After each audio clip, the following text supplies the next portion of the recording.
మన దేశ రాజ్యాంగానికి ఒక గొప్ప ప్రత్యేకత ఉంది. అది మన దేశము, మన రాష్ట్రము సెక్యులరిజం అంటే లౌకిక వాదనతో ముడిపడి ఉంది. అంటే ఒక కులానికి, ఒక మతానికి ద్వేషాలు లేకుండా అందరం ఒకటే అని.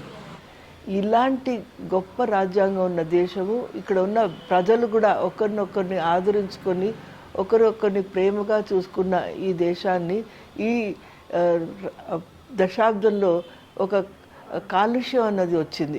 అంటే మనకు తెలియకుండానే హిందువులు, ముస్లింలు వేరే, వాళ్ళ మీద ద్వేషాలు కూడా ఉండవచ్చు అన్నది బయటకు వస్తుంది.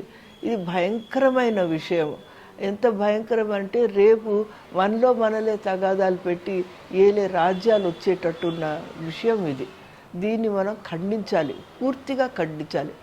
మొన్ననే హైదరాబాద్లో గుళ్ళల్లో మనం చూసాము, ఇట్లా మన ఐడల్స్ని అన్నిటినీ ధ్వంసం చేసేటట్టు మనుషులు వస్తున్నారని, వాళ్ళు ముస్లిం అని చెప్పి చెప్తున్నారని. ఎవరన్నా సరే ఎక్కడన్నా మనం ఎక్కడైతే పూజలు చేస్తామో, ఎక్కడైతే మనము దేవుణ్ణి కొలుస్తామో, మసీదు కానీ, టెంపుల్ కానీ, గుళ్ళు కానీ, చర్చిలు కానీ, వాటి మీద అటాక్ చేస్తే మనం దాన్ని ఖండించవలసిందే. అది ముస్లిమా, అది హిందూనా, అది కాదు. ఇలాంటి అటాకులు చేస్తూ ఉంటే మనం మనలోనే ఒకరితో ఒకరు ప్రేమ లేకుండా ద్వేషంతో ఉన్నట్టే. అది మనము ఎంతవరకన్నా సరే వీలు పడితే అందరం కలిసి ఆ గుడిని కాపాడాలి. వీలు పడితే అందరం కలిసి ఒక మసీదుని కాపాడాలి, ఒక చర్చిని కాపాడాలి.